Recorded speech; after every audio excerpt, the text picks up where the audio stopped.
Assalamualaikum dan salam sejahtera. So hari ni just nak share tentang sebelum kita melakukan any investment atau pelaburan, apa yang kita perlu tahu, apa yang kita perlu take note sebelum kita melakukan any investment lah. So definisi pelaburan ni adalah kita menangguhkan penggunaan wang yang kita ada sekarang untuk digandakan untuk kegunaan masa hadapan. Maksudnya kita guna gaji ataupun simpanan kita saving sikit, little portion, and then kita gunakan untuk in the future punya kegunaan. So dia based kepada apa goal kita. Contohnya ada orang nak beli rumah, ataupun ada orang nak settlekan hutang-hutang belajar dia, ada orang nak financial freedom. So based on daripada kita punya goal, sebelum kita invest kita kena ada goals, and then kita gunakan sedikit portion daripada gaji atau pendapatan kita untuk kita invest ataupun melabur lah. So bila kita melabur ni, kita mestilah sebagai, kalau untuk yang beragama Islam, mestilah ada instrumen tu mestilah ada selamat dan patuh syariah. Okey, seterusnya konsep asas dalam pelaburan. So kalau dalam pelaburan ni senang je. Kita kalau melabur, dia punya konsep dia low risk, low return. Maksudnya semakin rendah risiko, iaitu semakin rendah pulangan, dan semakin tinggi risiko, semakin tinggi pulangan. So dia tak ada macam, kita nak risk yang low tapi kita nak return yang tinggi. So benda tu tak boleh lah. Kalau dalam konsep asas dalam pelaburan atau investment, memang konsep dia low risk, low return, high risk, high return. So contoh low risk punya investment adalah seperti ASB, tabung haji, EPF, PRS, bond, sukuk, money market dan fixed deposit. So itu antara low risk investment yang kalau siapa yang baru untuk berjinak-jinak dalam pelaburan, so saya suggest untuk masuk dalam pelaburan ataupun involve dalam pelaburan yang low risk terlebih dahulu lah. Tapi untuk PRS, untuk PRS ada juga fund-fund yang ada high risk. So dia based on asset allocation dia lah. Ada yang PRS, ada yang asset allocation lebih kepada equity, so dia akan jadi high risk.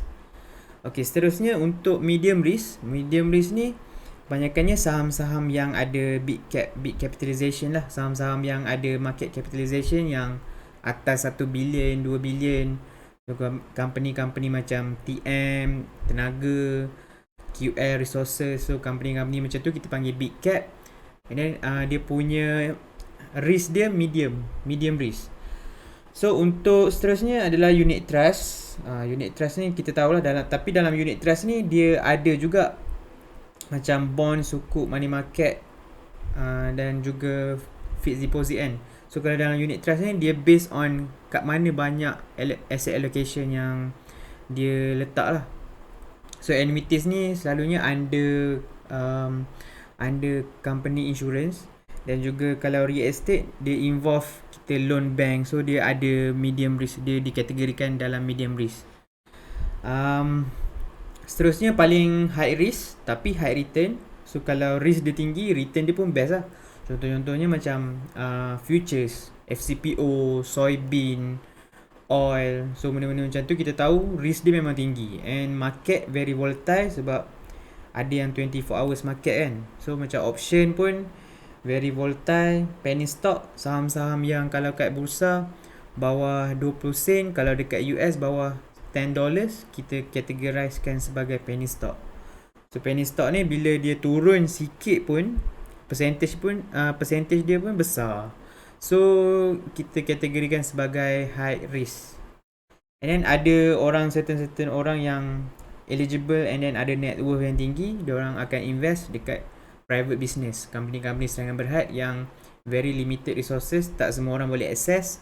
So private business macam ni dikategorikan sebagai high risk investment. And then ada juga crypto, sebab crypto ni adalah 24/7 market kan. So dia punya volatility tu memang lagi volatile lah pada saham bursa Malaysia kita ni kan. So kategorikan sebagai high risk dan high return lah. Okay, seterusnya tujuan pelaburan. Okay, tujuan pelaburan ni for sure kita untuk gandakan wang simpanan kita. Kalau kita simpan dalam bank, contoh 10,000 kita simpan dalam bank, memang ada 10,000 lagi. Tapi bila ada inflasi, 10,000 hari ni tak sama macam 10,000 5 tahun akan datang. So bila kita invest, at least kalau kita dapat 6% sekalipun, dah dapat 600. At least kita boleh lawan inflation setiap tahun tu lah. So seterusnya, untuk mencapai kebebasan keuangan.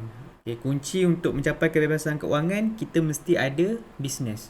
Tapi kalau tak ada bisnes, kita kena ada equity. Itu based on buku The Almanac of Nawar Ravikant. So dia cakap kalau kita nak ada financial freedom, kita must own equity. And then seterusnya, selain daripada kita buat part time job, ada yang buat Foodpanda, ada yang buat Grab ke. So investment ni adalah salah satu cara untuk menambahkan sumber pendapatan kita. So kalau kita nak kaya ataupun kita nak wealth creation, kita kena ada multiple income stream. Jadi ada kerja yang kita, macam contoh 9 to 5 punya kerja, lepas tu kita ada buat bisnes kecil-kecilan, and then ada investment. Bila ada multiple income stream ni, barulah kita boleh generate kita punya kekayaan lah.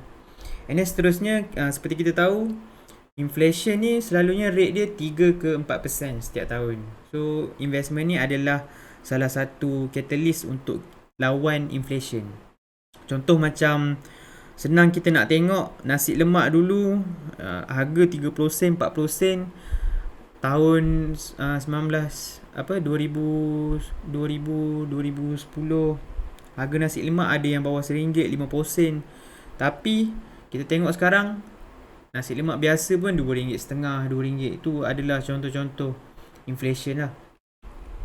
Okey, seterusnya tips penting sebelum melabur. Okey, pastikan company yang kita involve tu, kita buat investment tu, sebagai contoh public mutual ke, apa contoh macam ASB ke. So kita mesti pastikan instrumen tu dikawal dan dibenarkan oleh Suruhanjaya Sekuriti Malaysia lah, SC. So boleh tengok dekat website SC, adakah badan yang atau investment company yang kita invest tu, adakah dia dikawal selia ataupun dibenarkan untuk diurus niaga bawah Suruhanjaya Sekuriti Malaysia. So and then elakkan pelaburan yang menjanjikan keuntungan berlipat kali ganda dalam masa yang singkat. Contoh macam Ahmad ni, dia melabur, ada orang approach dia, okey setahun, sebulan aku boleh bagi 20%. Kau masuk, tak ada risk. Memang tak ada risk langsung. So selalunya kalau manusia ni, dia akan senang lah untuk buy the idea. Bila kita tak ada knowledge, kita dengar benda-benda yang senang, benda tu memang akan mudah terpengaruh lah. Sedangkan kalau kita faham the law of universe pun, tak ada benda yang senang lah dalam dunia ni kan. Semua benda kalau kita nak, mestilah tak ada jalan pintas. So sama juga dengan konsep investment atau pelaburan, tak ada jalan singkat. Even kalau nak trade sendiri, nak dapat sebulan 10%, 8% pun, kita kena study, and then kita kena tanggung risiko tu sendiri. And then pastikan berurusan dengan individu yang mempunyai lesen yang sah. Okay. Kalau macam kita nak invest dalam unit trust atau PRS, kita kena cari orang yang ada lesen lah. Macam saya sendiri pun, saya ada lesen under FIMM untuk yang berminat melabur dalam unit trust dan PRS. So boleh contact saya lah. Itu sebagai selingan. So kalau kita dalam saham pun, kita kena orang yang ada lesen yang sah lah. So seterusnya, penuhkan tabung kecemasan dulu. So sebelum melabur tu, pastikan ada emergency fund. Kalau untuk orang-orang yang bekerja sendiri, lagi bagus kalau ada setahun punya emergency fund. Kalau orang yang bekerja swasta, 6 bulan. Kalau orang yang bekerja government, 3 bulan. Tapi kalau kita kalau kita senang, at least minimum ada 6 bulan lah. Kalau ada setahun, 2 tahun, lagi baik lah. So So kalau ada apa-apa jadi macam March tahun lepas ramai orang hilang kerja, at least kita ada emergency fund. Benda tu yang paling penting sekali. So anything kita boleh survive, still boleh survive kan. And then sebelum melakukan investment kita kena ada takaful. So kalau tengok sekarang pun dah ramai orang share kepentingan takaful, income protection.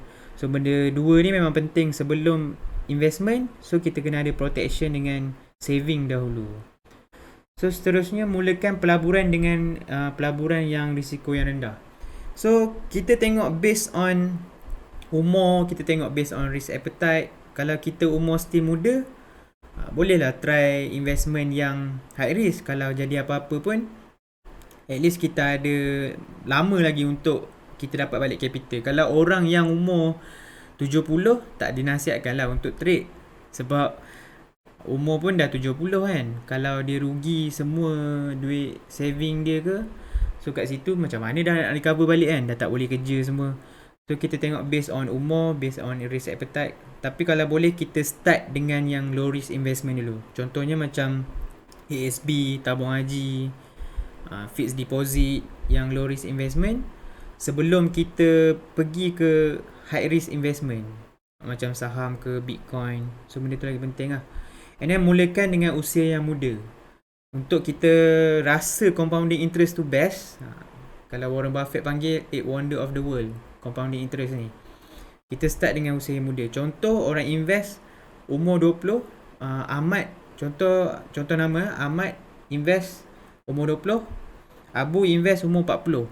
Walaupun Abu masuk 400 sebulan, tapi kalau kita kira in the long run, Ahmad start dengan 20 walaupun invest 100.5 sebulan ke, dia still akan make more money daripada Abu lah.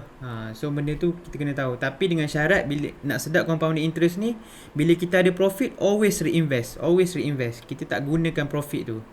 So kita ambil balik daripada profit tu, kita reinvest balik. So kat situlah capital kita akan grow dengan cantik lah. Alright, itu sahaja untuk perkongsian saya. Asas-asas sebelum melakukan pelaburan. Thank you so much. Assalamualaikum.